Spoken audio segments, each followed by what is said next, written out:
This video idea has been in my collection for weeks, and since Kyrie posted on his Instagram to support Kobe being the NBA logo 2 weeks ago, I think it's the perfect time to drop this video right now. Even up until last week, Walt Frazier said that he thinks George Mikan should be one of the candidates to be on the new NBA logo. Also late last week, Adam Silver came out and said this: "It doesn't feel to me that this is the appropriate moment to be changing the logo. That doesn't mean, again, that we won't turn back and look at it at some point. To me, I appreciate the sentiments, but it feels like the logo is appropriate right now. This is why I'm doing this video, and I will turn this into a series because I believe that many players should be considered to be the NBA logo if it changes in the future." But with that being said, this video is about why Stephen Curry should be considered the NBA logo if it changes, as you've seen by the thumbnail, which is why you clicked on this video. But before I get deeper into the video, don't forget to subscribe to this channel if you are watching and you didn't subscribe yet, and hit the notification bell so you don't miss out when I upload new content on this channel. And like this video because a like will help the channel grow, and a like helps to push it out to the public more. And share this video with whoever you can, and follow me on my social media accounts and comment below. Tell me what you think. Don't be afraid to comment. I will engage with you whether you agree with me or disagree with me. But with all of this being said, it's Core Insights digging down to the core and giving you my insight on this specific topic for this video. Stay tuned.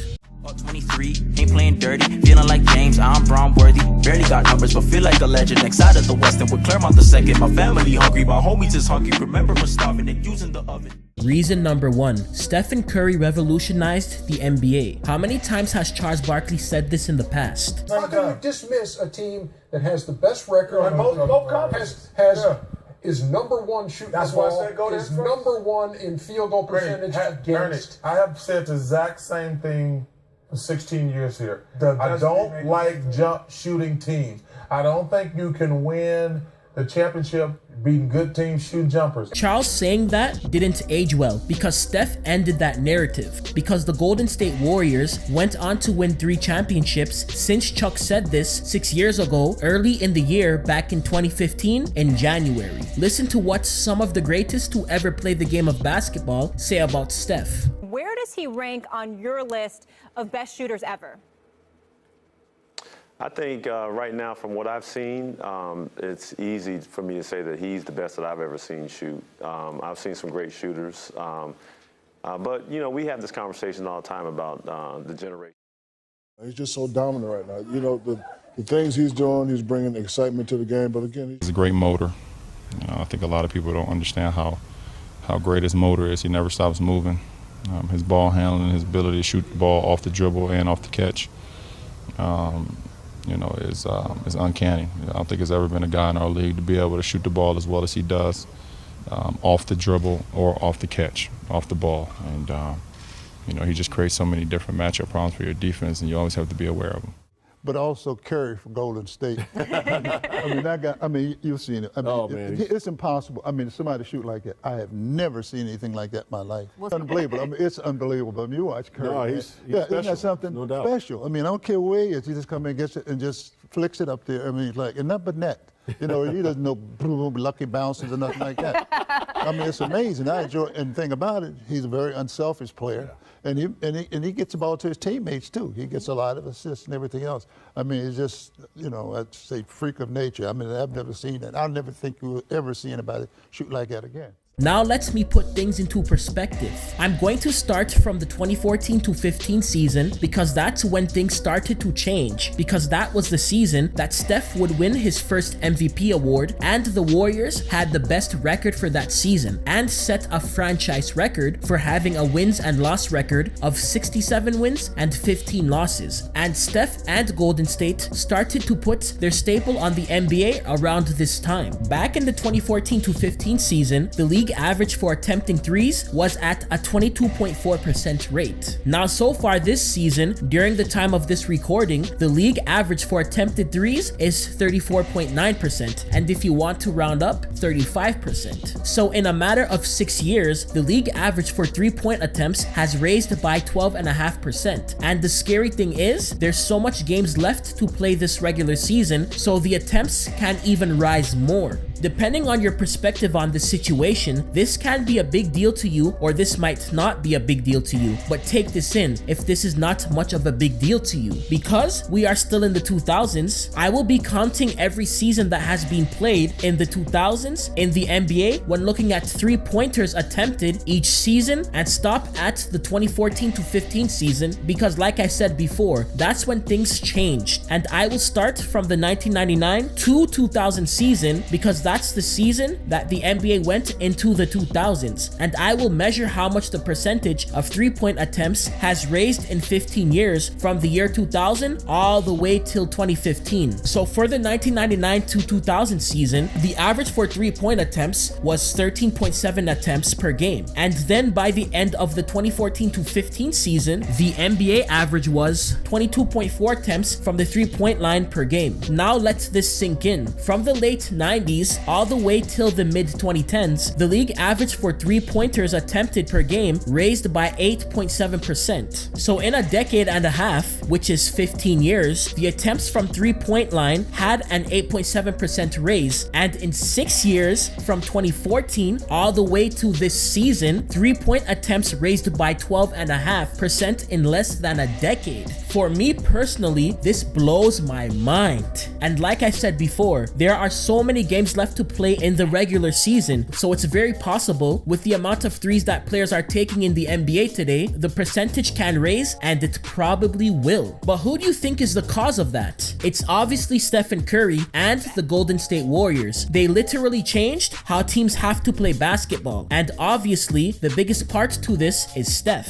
In the 2012 to 2013 season, he would go on to break Ray Allen's single season 3-point record of 269 3-pointers made by sinking 272 3-pointers that season, and Curry was able to do this on 53 less attempts than Ray Allen did when he was on the Seattle Supersonics. Then 2 seasons later, Steph would break his own record by sinking 286 3-pointers for the 2014 to 15 season. Steph would also go on to win the MVP for this season, and Golden State ended up winning a championship as well, like I said before. Then the next season, Steph would surpass Kyle Korver's record of scoring a 3 in 127 straight games, and he became the first player to sink 300 3-pointers in a season in NBA history. And he went on to shatter his own 3-point record that season by sinking 402 threes for the 2015 to 16 season. And he was also the first player to sink 400 3-pointers in a season in NBA history. The Golden State Warriors would also go on to set an NBA record of winning the most regular season games in NBA history with 73 wins and 9 losses, beating out the Chicago Bulls, who sets the record with 72 wins and 10 losses for the 1995 to 96 season. Steph would also lead the league in scoring that season with an average of 30.1 points per game, and became the 7th player to join the 50-40-90 club, shooting 50.4% from the field, 45.4% from the 3-point line, and 90.8% from the free throw line. Steph was also the first unanimous MVP in NBA history, and he became the 11th player to win back-to-back MVPs in NBA history that season, and the first point guard to win the MVP since Steve Nash last won it for the 2005 to 06 season. I said all of this to prove that Stephen Curry revolutionized the NBA and how great he is, and some of these points are going to lead into my next reason. Reason number 2, accomplishments. It wouldn't be right if I never documented more of Stephen Curry's accomplishments, so I'm going to stop my voiceover and the instrumental playing in my background and take in Steph's accomplishments. I'm telling you this because I don't want you to think that something went wrong with my audio at this point in the video. Now take it in.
So there you go. Nothing more needs to be said in this reason. This man is too great. Reason number 3, Stephen Curry's impact. I'm going to take it even a step further. Steph revolutionized the game of basketball. And just like in the 90s, kids wanted to be like Mike, in this generation, kids want to be like Stephen Curry. Steph is the cause of kids chucking up threes like crazy from the elementary level, high school level, and even the college and university level. LaMelo Ball in high school used to shoot a lot of threes. Trae Young in high school used to shoot a lot of threes. And in university, he shot a lot of threes as well. And even now, when he's in the NBA, he's shooting a lot of threes. And kids just all over the world. And even NBA players other than Trae Young. And who is the influencer for that? No other than Stephen Curry. Take a look at this clip.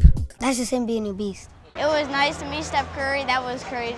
I see why kids admire Steph so much, because he's relatable. He's not like LeBron. It's easier to be a Steph than it is to be a LeBron James, because not everyone is going to be 6'8" or 6'9" and 250 plus pounds with crazy athleticism and strong. He's a freak of nature. Even though LeBron is the greatest small forward of all time, he's not relatable to most children. Most people aren't gifted like him genetically, like I said before. Steph is more relatable because Steph is 6'3", 193 pounds. But it's not only his size, it's his shooting and his skills, because the belief is if you put in the work in the gym with the right mechanics, it's possible that you can be like Steph, even if you are a bit shorter than him. And if you work on your handles as well and study the game and develop a high IQ for basketball, you can be like Steph. That's why he's so admired. It's more likely that a kid growing up can be like Steph than LeBron. And this is what makes Steph more relatable. Reason number 4, Stephen Curry would be the first Golden State Warrior to be chosen as the NBA logo in history. If this were to happen, we would be witnessing history. And a lot of us can relate to the point I'm about to make. If you are a true NBA fan, even if you are not a fan of that specific player, when they achieve something that's historic, it makes us feel happy. Just imagine in the future if you have grandchildren and your grandchildren are into basketball and you tell them the piece of history that you witnessed when the NBA logo changed to Stephen Curry and why he became the NBA logo because of how great he was. That would be a great story to tell. And we all know that grandchildren usually love their grandparents, so that story would most likely wow them. Reason number 5, Stephen Curry is a current player. There are people that believe that a current player shouldn't be chosen to be the NBA logo because they are not retired. I understand where they are coming from, because when a player is retired, you can fully evaluate their stats and accolades and stuff like that,